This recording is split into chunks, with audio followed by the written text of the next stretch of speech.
apporter par écrit, compte tenu des délais qui sont les nôtres. Et j'ai passé la parole à Philippe Naillet. Merci, Monsieur le Président.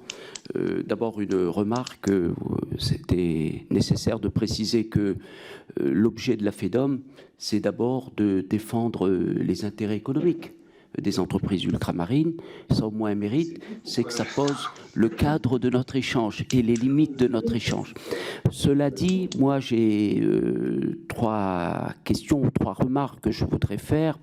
La première, c'est que, bien sûr, vous faites, c'est normal, c'est votre rôle, vous faites du lobbying, vous intervenez sur les textes législatifs, c'est votre rôle et ça ne doit pas être contesté, chacun son rôle.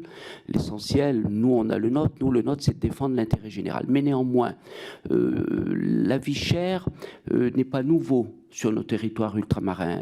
C'est souvent rappelé, je ne vais pas faire là le discours, il y a les causes structurelles, il y a certainement, c'est l'objet de cette commission d'enquête, des effets aussi d'opportunités qui font que les prix sont plus élevés, mais il y a un phénomène nouveau que nous n'avions plus connu depuis longtemps, c'est l'inflation. Et lorsqu'on lit toutes les études, toutes les enquêtes, il y a au moins une affirmation qui est de dire que l'inflation risque d'être durable.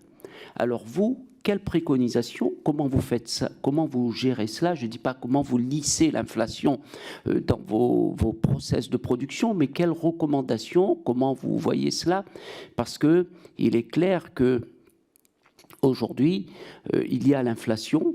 Nous, dans les territoires ultramarins, on ne peut pas se contenter du discours qui consiste à dire, c'est pas le vôtre, hein, mais qu'on entend parfois, qui consiste à dire, oui, l'inflation est moins élevée sur les territoires ultramarins que dans l'Hexagone, sauf que les prix sont plus chers. Hein, et 3,9% sur 130 €, c'est pas 3,9% sur 100 €. C'est pas tout à fait la même chose.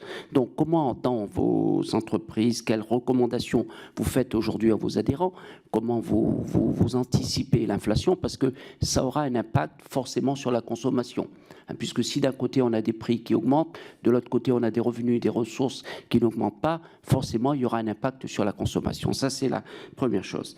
La deuxième chose, c'est que je voulais que vous me confirmiez ou pas une chose, c'est que dans la vie chère, c'est souvent rappelé, il y a les prix, mais il y a aussi la faiblesse des revenus.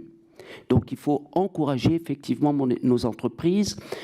Est-ce que la question des fonds propres pour nos entreprises ultramarines est un vrai sujet? Est-ce que la faiblesse des fonds propres, c'est quelque chose de structurel? C'est un vrai sujet et ça empêche le développement de nos entreprises. Et la troisième chose, enfin je termine, il y a eu un dispositif au moment de la loi égalité réelle, c'est l'article 73 qui permettait ou qui permet jusqu'en mars, me semble-t-il, de mémoire, une forme d'expérimentation, à savoir que sur les marchés publics, un tiers, hein, je fais un peu court, vous connaissez le sujet beaucoup mieux que moi, un tiers de la commande publique doit être réservé aux entreprises locales et notamment la sous-traitance à partir de 300 000 ou 400 000 €. Ça n'a pas fonctionné.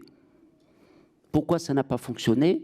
Quelle piste on a? Si je pose ces questions-là, c'est tout simplement parce que moi, je partage cette analyse qui est de dire que dans la cherté de la vie, il y a la faiblesse des revenus, il faut de l'activité, il faut des emplois, il faut des salaires qui soient justes pour contribuer à l'amélioration de la situation sociale sur nos territoires ultramarins. Donc voilà mes remarques. Merci.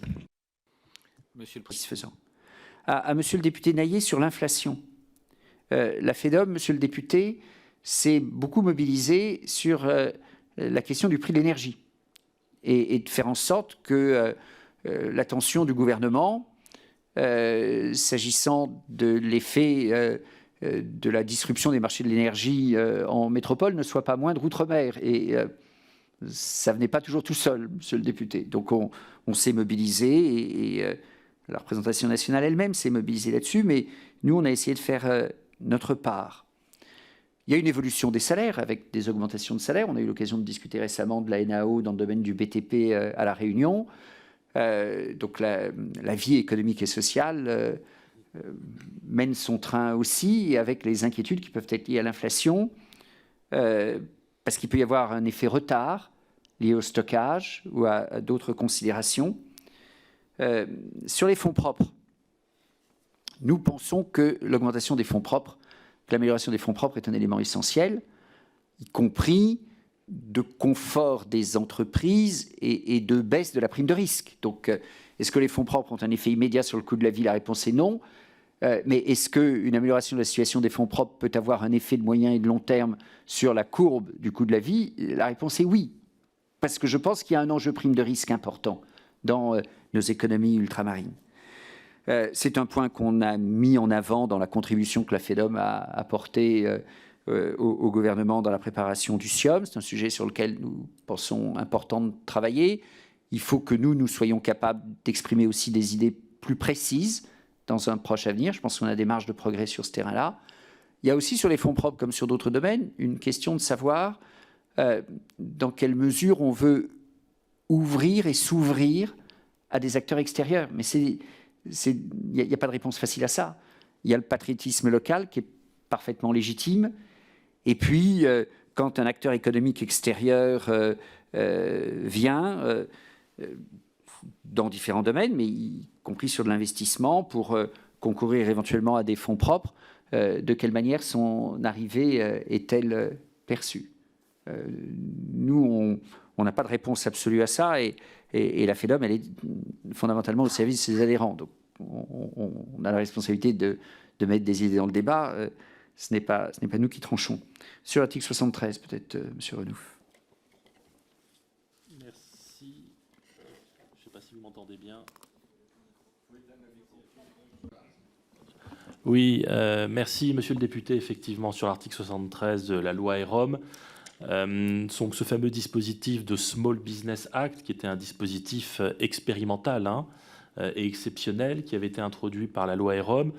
Nous avions fortement soutenu ce dispositif à l'époque, puisque nous considérions qu'il y avait il y a toujours un vrai sujet de commande publique et de nécessité pour les PME locales et pour les sous-traitants locaux de pouvoir être pleinement reboostés par un dispositif de cette nature. Je rappelle que le dispositif prévoyait que les acheteurs publics des collectivités ultramarines pouvaient réserver jusqu'à un tiers de leur marché aux PME, avec une règle de plafond qui disposait que le montant total des marchés conclus au cours d'une année ne pouvait pas excéder 15% du montant annuel moyen des marchés du secteur économique concerné, conclus au cours des 3 années précédentes. Par ailleurs, ça c'était un point important, le dispositif prévoyait que pour les marchés dont le montant était estimé à 500 000 euros, supérieur à 500 000 euros, un soumissionnaire devait présenter un plan de sous-traitance prévoyant le montant et les modalités de participation des PME locales.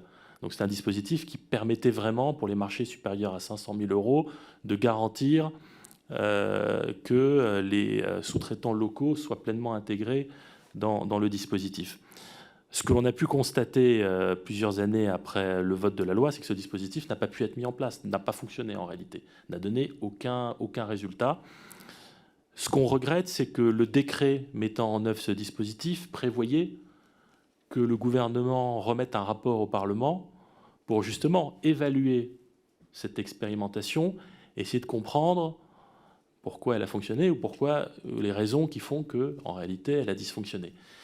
Je pense qu'il y a un vrai sujet, on l'a signalé, on l'a soulevé auprès du gouvernement, il y a un vrai sujet pour le gouvernement de faire cette évaluation pour bien comprendre pourquoi ça n'a pas fonctionné. Il y a probablement des raisons juridiques possibles, notamment au regard du droit communautaire, il y a probablement des raisons juridiques, il y a probablement d'autres raisons qui font que ce dispositif n'a in fine pas fonctionné. Mais il faut que le gouvernement fasse son rapport, ça nous semble important, pour essayer de comprendre les raisons de cet échec et puis aller plus loin et essayer peut-être de repositionner un dispositif qui nous semblait intéressant dans sa conception.